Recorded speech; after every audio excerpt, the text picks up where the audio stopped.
Chapter 3, Aggregate Production and Productivity. This is an interesting chapter.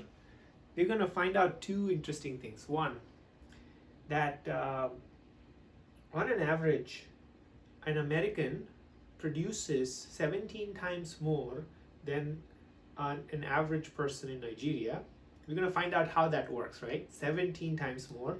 And we're also going to find out when the oil prices goes up, that the real rate of real wages goes down, and then the stock prices of the stock market goes down. And how does macroeconomics help us understand this? So let's go into this chapter to really understand it. So I went through this, right? Productive capacity of a nation is basically an aggregate. In an aggregate, how much does this country produce, right? What are the goods and services overall that this country produces? So that's aggregate production, and we can actually put that into a function which looks like this. Y is the output equals function K of L, right? So Y equals function KL, which basically says output is dependent on these two variables K and L. K is capital, L is labor. So for any output, you need to have capital. That is basically the factory has machinery, which is part of capital. Money that buys machinery, land, energy, that's all capital. And L is labor. So there are two main factors to simplify: capital and labor. And we can write that output or the aggregate production as a function of capital and labor. And so Y is the output. And you can think about this as the GDP that we covered in the previous chapter, right? So if you want to measure a country's overall output, you write Y equals function capital and labor, right? There are many other factors that go into an output, right?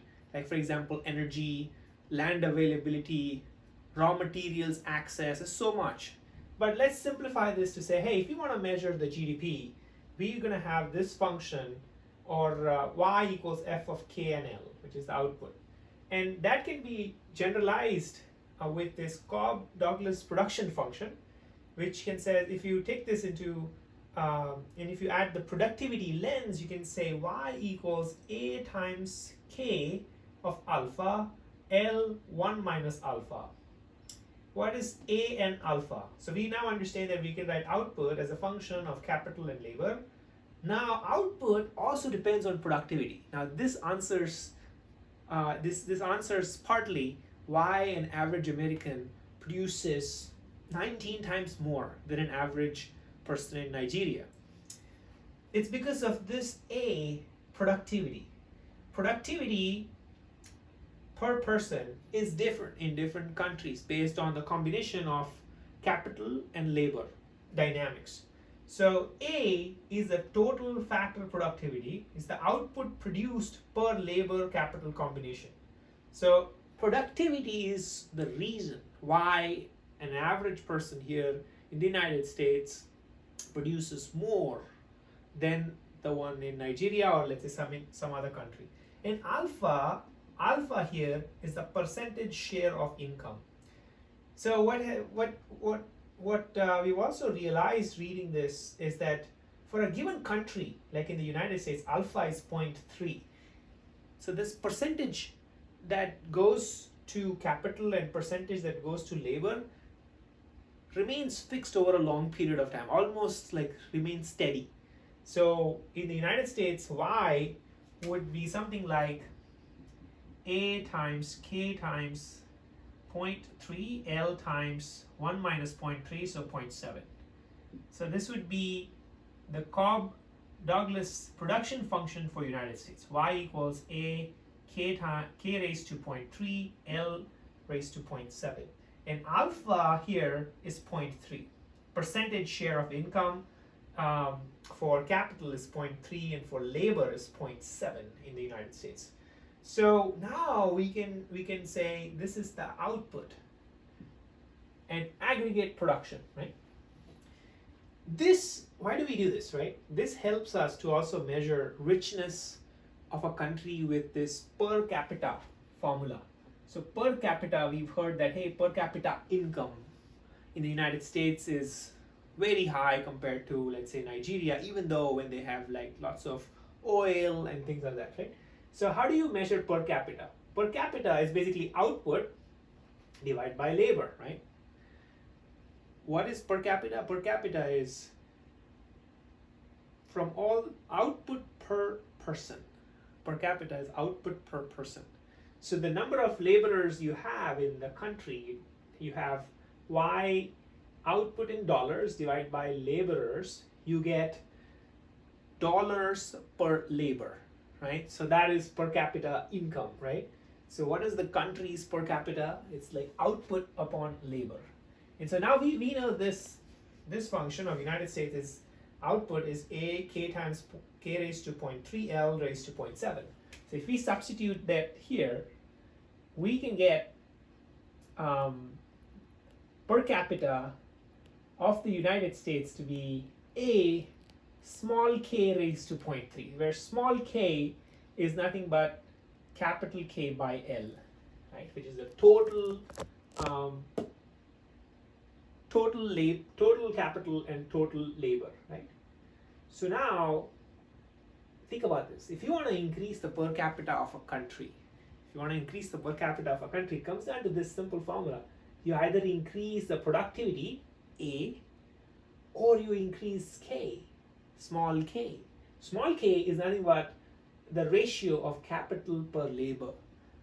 So either you increase the ratio of capital per labor, meaning you increase the capital in labor, increase capital, reduce labor.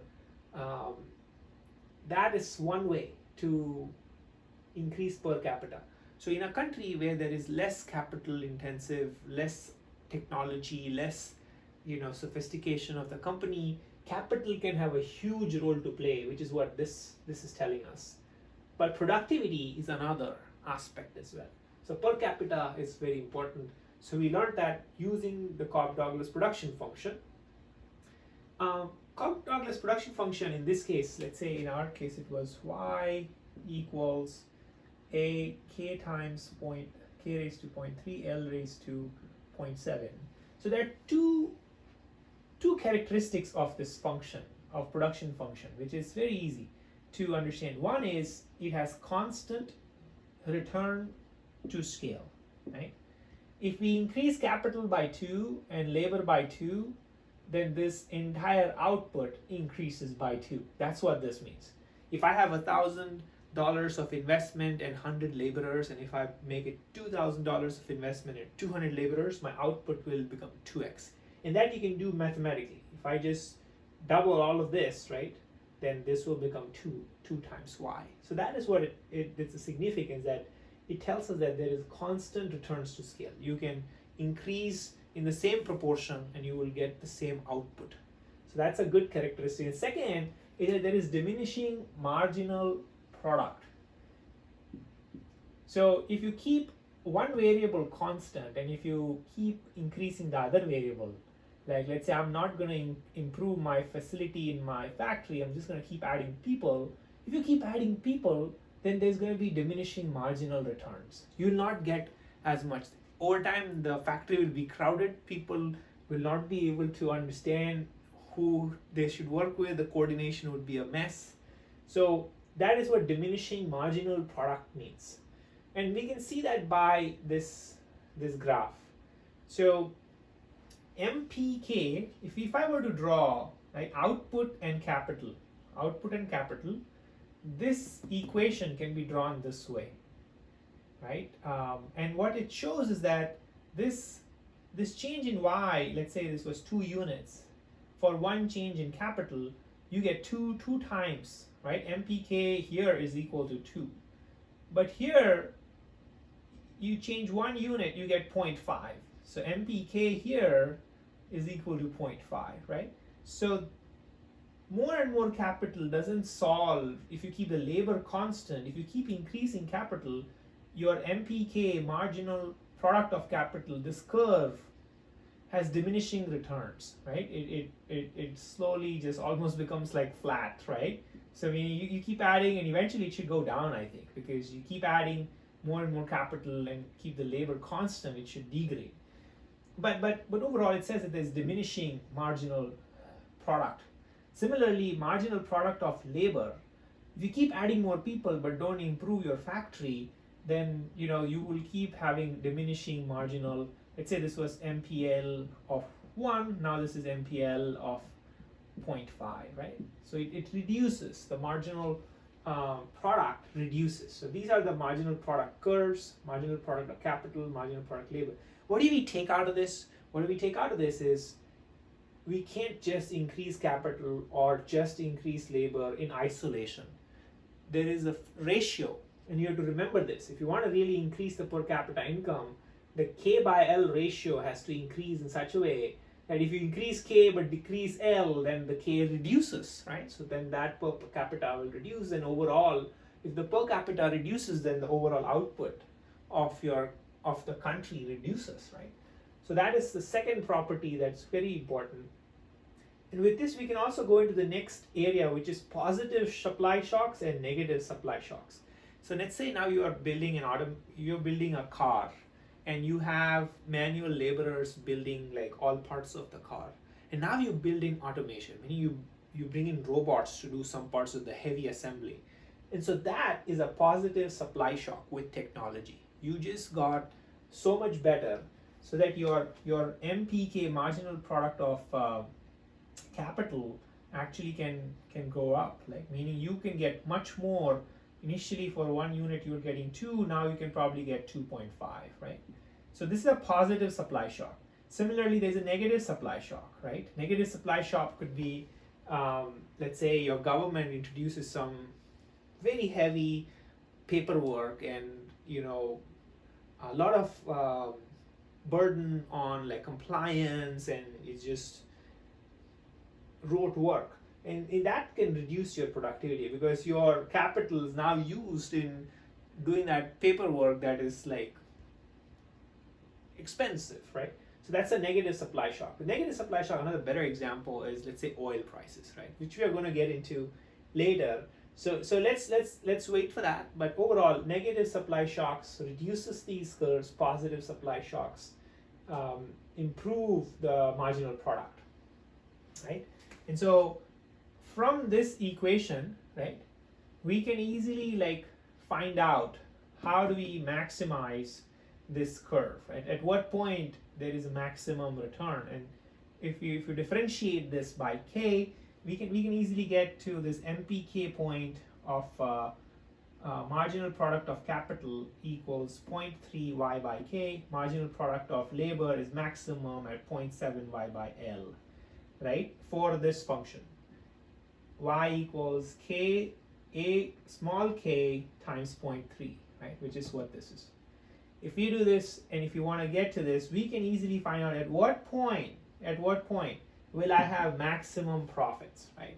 So this is where, so we know overall country's production, we know per capita, we know about shocks, but now you're trying to find out at what is the combination here where I'm actually going to maximize my profits. And that's where you have this calculation. Using calculus, if you differentiate this equation, the output equation, you can get the point where MPK and MPL, marginal product of capital, marginal product of labor, maximize your equation, right? And so the main part of profits, right? Profits basically the price of goods times the output function that we talked about, which depends on how much are you producing. It's a function of capital and labor minus R times K. R is the rental rate of capital, and then K is capital. So this R, rental rate of capital, the easiest way to understand is like, what is the cost to borrow, right? Like what is the interest to borrow, right? Like this is, so that will be the amount that you would have borrowed times the interest that you would pay, right? So rental rate, and then the rental wage rate, like how much are you paying per person on an average, and then how many people are there. So if you do that, then you can have profits, which is total output produced times price. So this is price of goods sold, right? This is revenue, and this is like all of your costs, right? Cost of capital and cost of labor. So that's profits. But now, if you want to get real profits, you have to divide it by price, right? Because of inflation, we've seen that in the previous chapter, it goes up. So if we divide this by price, we get the real profits, which is a function of capital and labor minus the factor of capital RC times capital minus factor of wage times wage, right? And so we found out RC is MPK and W is MPL. We saw this one here. And so the last part here is there could be times if we keep capital constant, then there will be times when there will be an oversupply and over demand of capital given fixed rate of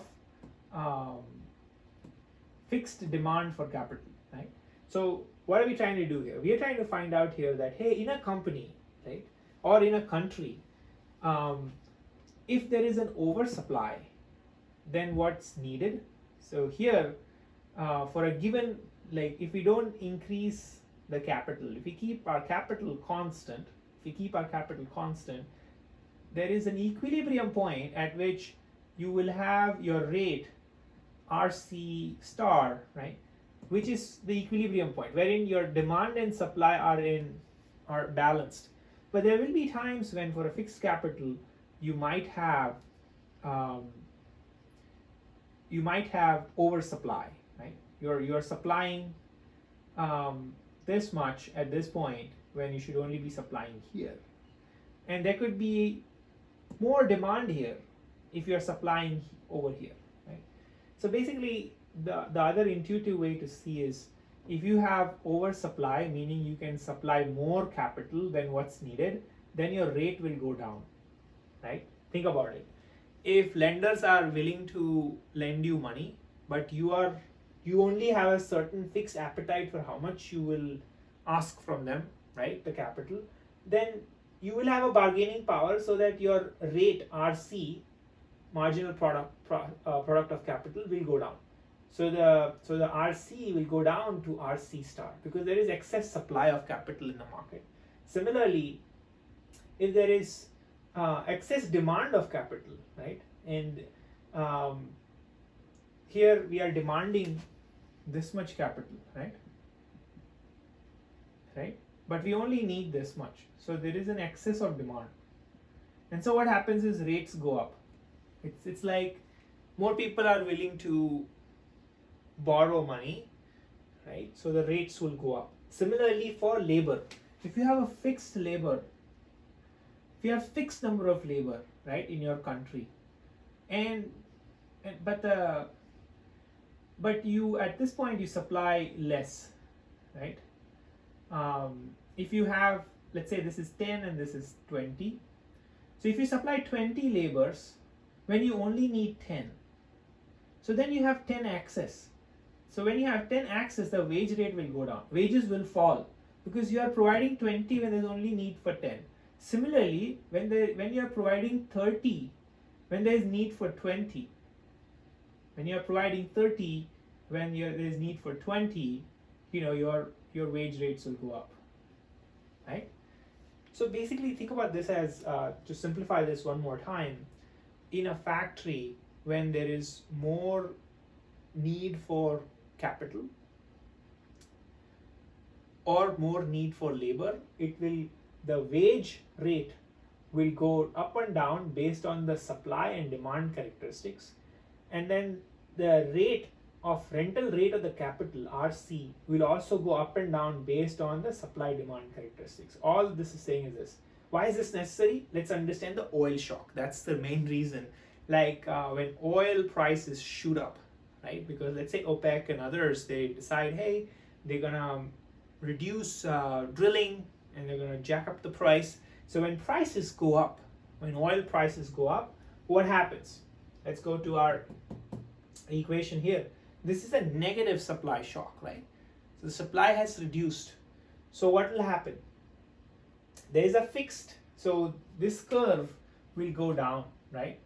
Because when oil prices go up, and if your capital is fixed, let's say you're spending $100 for buying that oil, and when the prices go up, initially, let's say it was $2, so you bought 50 gallons, and the prices went up to $5, right?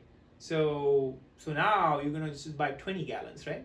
So you're gonna buy less when the prices go up if your capital is fixed. Assume the capital is fixed. And so what then happens is your MPK, marginal product of capital, goes down, right? Because you can buy less with the same amount, so you will, with that same amount, you bought less, and so now you have bought less, so you can build less, right? So when you build less, what happens is your MPK or RC goes down. So RC going down, what does that mean? So real rental rate of capital has gone down. So oil price is going up, reduces your power to buy that same amount. So you buy less. When you buy less, you produce less. And so then what that happens is your marginal product of capital goes down, which is RC. So RC goes down. So real rental rate goes down. Rental rate is nothing but like how much income are you getting from this capital that's deployed. When the capital rental income goes down, that means that this country or this company will produce less income. When less income, stock price is nothing but a discounted value of all the future cash flows, right? So then the income goes down, then the stock price has to go down. So that's how this all of this is probably related in some way, where when you have an oil shock with jacked up prices of oil, how the real wages also go down, the rental rate of capital goes down, and how that is related to the stock prices, right? And how all of this is connected, and how the prices of stocks also go down. We saw this, right, in 2008 and 9. There was a financial crisis, but the oil shock along with it exaggerated, and the stock market almost nosedived 50%, right, in the United States. So this is very interesting, right? We understood how to look at the country overall in terms of its production capacity, and we have a function with Cobb-Douglas production function. And so one last thing I forgot is that there's this bar, any variable capital, when we write K bar stands for exogenous factor, which is basically it's a fixed factor, it's given. Think about that as not something that you're going to change. It's like exogenous outside, and it's fixed, right? So we know how to model an output of the country now. We know about productivity. We know about positive and negative supply shocks. We know about marginal product of capital, product of labor, how labor and capital go into building the output function, and how that's related to per capita income, how that is related to stock market and prices, right? And how the profitability of the entire firm is all related. So macroeconomics is super interesting. Let me know what you liked about all of this content. Thanks.